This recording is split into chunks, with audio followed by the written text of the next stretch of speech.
मॅथ्सच्या पाठामधील chapter number 6 indices. Indices मध्ये 3 into the power 8 म्हणजे indices काय होईल याचं 3 into the power 8। याचा बेस काय राहील 3 राहील, याचा इंडेक्स काय राहील 8 राहील आणि मल्टिप्लिकेशन फॉर्म काय राहील 3 into the power 8 म्हणजे 3 into 3 into 3 into 3 हे 8 टाइम लिहायचं।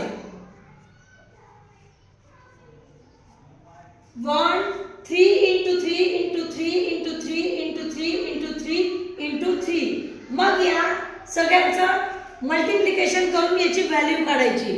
तसंच 2/7 into the power 5 म्हणजे याचे इंडिसेस काय होईल 2/7 into the power 5। याचा बेस काय राहील 2/7, इंडेक्स काय राहील याचा 2/7 into the power 5 म्हणजे याचा इंडेक्स काय राहील 5 राहील। मग याचा इंडेक्स जो 5 आहे तो 2/7 हे 5 टाइम लिहावं लागेल आपल्याला। 2/7 into 2/7 into 2/7 into 2/7 into 2/7 2/7 power 5 आहे तर याचं आपल्याला असं डिस्क्रिप्शन लिहावं लागेल। यानंतर -14 into the power 4 म्हणजे या इंडिसेस काय आहे -14 into the power 4। याचा बेस काय राहील -14, याचा इंडेक्स काय राहील 4 राहील आणि मल्टिप्लिकेशन फॉर्म मध्ये आपल्याला काय करावं लागेल याचा इंटू द पॉवर काय 4 आहे म्हणजे -14 आपल्याला 4 टाइम लिहावं लागेल।